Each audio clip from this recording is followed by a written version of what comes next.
Alloh taolo jannati adnni yaratdi va unga daraxtini qo'li bilan ekdi. Ibn Qoyyim rahimahulloh aytadilar, Alloh taolo jannatlardan o'zi uchun uni xoslab tanlab olgan hovli qildi. Uni o'sha arshga yaqin qildi. Uni o'zi qo'li bilan ekdi. U jannatlarning sayyidasidir.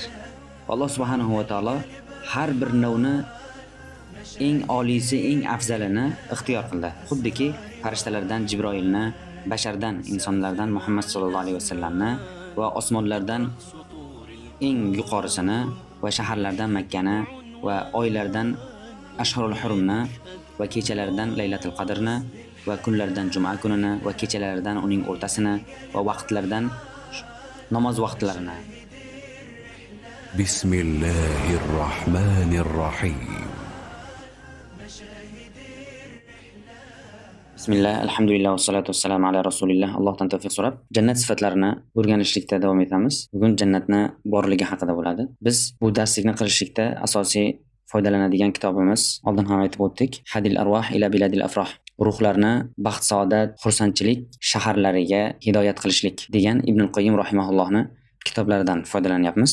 Bilamizki, sahobalardan hozirgi davrgacha ahli sunna jannat va jahannamni yaratilgan va hozir bor ekanligiga ittifoq qilishgan. Faqatgina ba'zi firqalar, Qadariya va ya'ni Mu'tazila firqalari bu jannat va jahannamni hozir borligi haqida inkor qilishadi, balki aytadilarki, qiyomat kunida Alloh taolo jannat va jahannamni yaratadi deb. Agar Alloh taolo jannatni, ya'ni jazodan oldin, ya'ni qiyomatdan oldin yaratsa, unda behuda yaratish bo'lib qoladi deb aytadilar. Bunga dalil o'laroq kullu shay'in halikun illa wajha. Allohning yuzidan boshqa barcha narsalar halok bo'luvchidir deb aytdilar. Keyin kullu nafsin za'iqatul maut oyatini ham barcha nafs o'limni totguvchidir degan oyatlarni dalil keltirishadi. Ya'ni Alloh taolo yaratgan barcha mahluqlar fonidir, ya'ni ketadi deydi. Agar endi bu jannat va jahannamni agar bu hozir yaratgan bo'lsa, yana keyin yo'g'ib ketadi, u yo'g'ib ketadigan bo'lsa, behuda yaratish bo'lib qoladi deb aytishadi. Shunga javoban olimlar aytishgan, Alloh taolo barcha mahluqlarni yaratdi va ulardan yo'g'ib ketadigan, ya'ni foni bo'lishlik uchun yaratdi va ba'zi mahluqlarni esa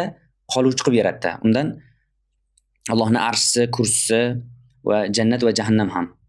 Va shuni ayni Imom Ahmad rahimahulloh aytdilarki, ruhlar, bu hurur aynlar ham, ular ham yaratilgan va ular abadiy qolishlik uchun deb aytdilar. Endi birma-bir dalillarga kirishsak, birinchi Imom Buxoriy rahimahulloh o'zlarining sahihlarida jannatning sifatlari va u hozir yaratilgan ekanligi haqida bir bob qilganlar alohida. Birinchi oyatlardan birma-bir jannatda borligi haqida dalillarda aytsak, Alloh taolo Najm surasida aytadiki: "Va laqad ra'ahu nazlatan ukhra 'inda sidratil muntaha, 'indaha jannatul ma'wa id yaghsha sidrata ma yaghsha ma zaghal basar va ma tagha."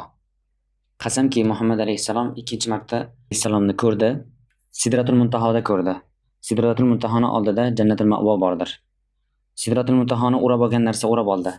Deganda Ibn Mas'ud radhiyallohu anhu aytdiki, oltindan bo'lgan to'shak o'rab oldi dedi. Bu Miroj hadisida Anas ibn Malik radhiyallohu anhu rivoyat qiladi Rasululloh sollallohu alayhi vasallamdan. Aytadilarki, Rasululloh men Sidratul Muntahoga men bilan ketdi. Sidratul Muntaho o'sha daraxt bargi filni qulog'idek, mevasi esa ko'zadek dedilar. Allohning buyruqlaridan nimadir narsa o'rab oldi, o'rab olganda o'zgardi. Allohning mahluqlaridan birortasi uni go'zalligini sifatlashlikka qodir bo'lmaydi va Alloh taolo menga vahiy qilgan narsasini vahiy qildi deb aytdilar. Yana boshqa oyat: "Vasari'u ila mag'firatin min robbikum va jannatin 'arduha as-samawati wal ardu u'iddat lil muttaqin." Robbingizning mag'firatiga va kengligi osmonlar va yercha bo'lgan muttaqillar uchun tayyorlab qo'yilgan jannatga shoshilinglar dedi. Bu yerda u'iddat lil muttaqin, muttaqillar uchun tayyorlab qo'yilgan deb aytdi. Yana Alloh taolo aytdiki: "Va qulna ya Adam uskun anta va zawjukal janna wa kula minha ragadan haythu shi'tuma va la taqraba hadhihi ash-shajarata fatakuna min adh-dhalimin."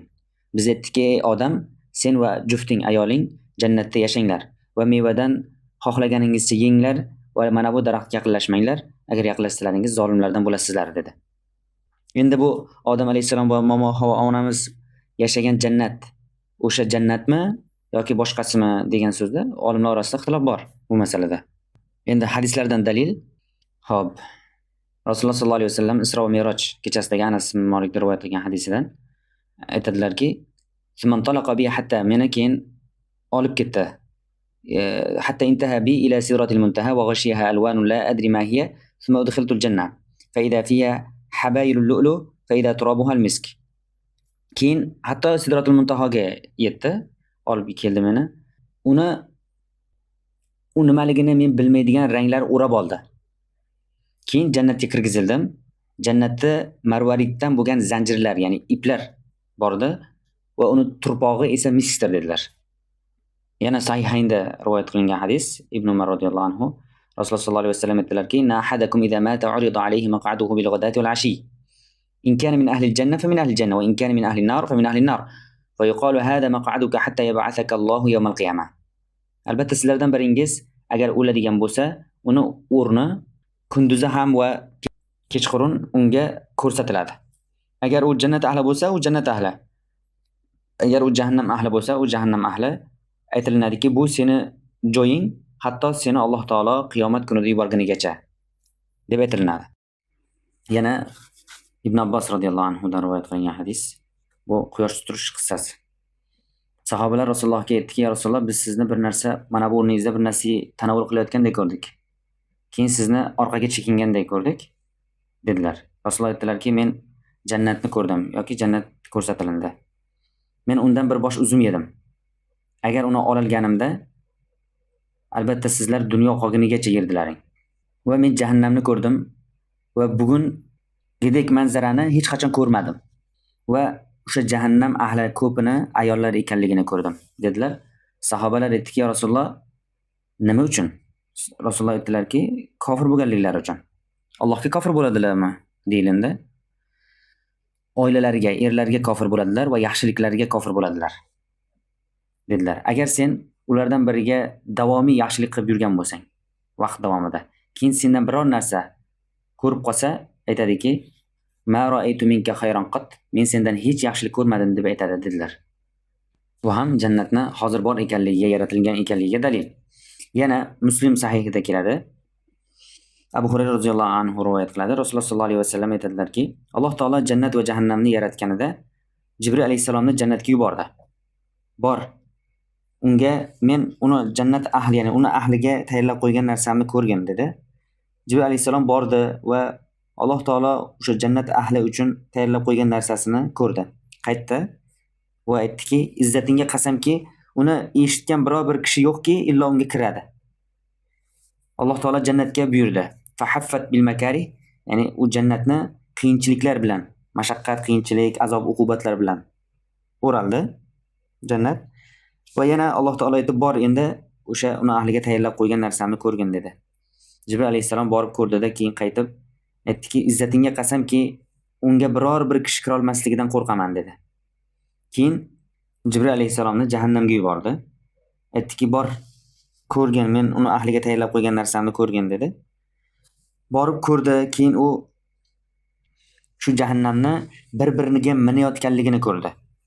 Ko'rib qaytdi-da, "Izzatingga qasamki, unga biror bir kishi kirmaydi, ya'ni eshitgan biror bir kishi kirmaydi," deb aytdi. Alloh taolo jahannamga shahvatlar bilan o'rashlikni buyurildi.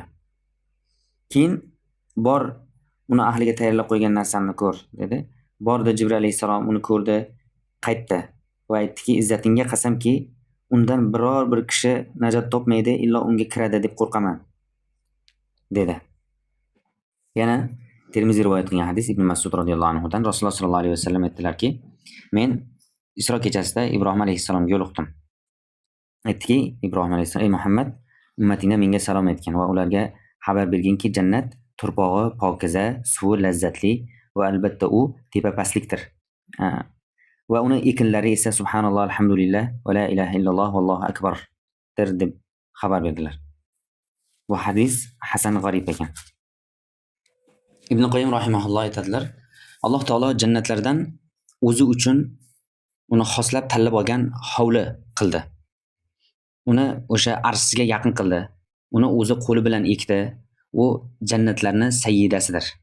Alloh subhanahu va taolo har bir navni eng oliysi, eng afzalini ixtiyor qildi. Xuddiki farishtalardan Jibroilni, bashardan, insonlardan Muhammad sallallohu alayhi vasallamni va osmonlardan eng yuqorisini va shaharlardan Makkani va oylardan ashhurul hurumni va kechalaridan Laylatul Qadrni va kunlaridan Juma kunini va kechalaridan uning o'rtasini va vaqtlaridan namoz vaqtlarini deb misol keltirdilar. Alloh subhanahu va taolo aytadiki: "Va robbuka yaxluqu ma yasha va yaxtar."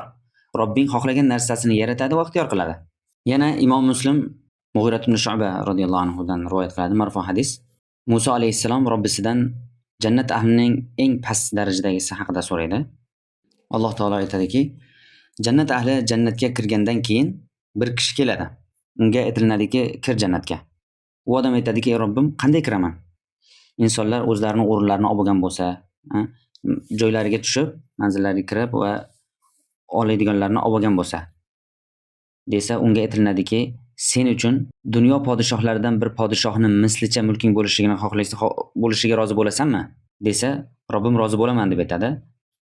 Alloh taolo senga buni mislicha deb 4 baravar qilib aytadi. Va 5-sida u odam Robbim roziman deydi. Alloh taolo aytadiki, mana bu senga 10 mislicha deydi. Va senga yana nafsing ishtaha qilgan, ko'zing quvongan narsa deb aytadi. Shunda bu odam raditu robbi, Robbim roziman deydi. Yana aytadiki, robbi fa'alaha manzilatan. Ularni eng yuqori darajadagisi, manzili eng yuqoridagisi qanaqa bo'ladi deb so'raydi. Alloh taolo aytadiki, ulaikallazina aradtu gharastu karamatahum bi yadi va khatamtu alayha falam tara aynun va lam tasma' udhunun va lam yakhtur ala qalbi basharin. Ana ular men xohlagan kimsalar. Men o'z qo'lim bilan ularni ne'matlarini ekdim. Gharastu karamatahum, ya'ni ne'matahum bi yadi va unga pechatladim. Pechatini urdim. Uni biror bir ko'z ko'rmagan va quloq eshitmagan va basharning qalbiga bir xatar yo'q, xatar bo'lmaydi. Va uni tasdiq o'laroq Alloh taoloning kitobida fala ta'lamu nafsun ma ukhfiya lahum min qurrati a'yun. Biror bir nafs ular uchun ko'z quvonchlaridan yashiringan narsani bilmaydi dedi. Yana Anas ibn Malikdan rivoyat qilingan hadis Bayhaqi chiqargan. Rasululloh sollallohu alayhi vasallam aytdiki: "Xalaqallohu ta'ala jannata adnin va gharasaha ashjaraha bi yadihi. Faqala laha takallami. Faqalat qad aflaha al-mu'minun." Alloh taolo jannati adnni yaratdi va unga daraxtini qo'li bilan ekdi. Va unga aytdi, gapir deb Alloh taolo aytdi. U aytdiki, albatta batahqiq mu'minlar muvaffaqiyatga erishdi. Qozonda yutdi deb aytdi. Shu bilan kifoyalanamiz. Va sallallohu alayhi sayyidina va nabiyina Muhammad va ala alihi va ashabihi ajma'in.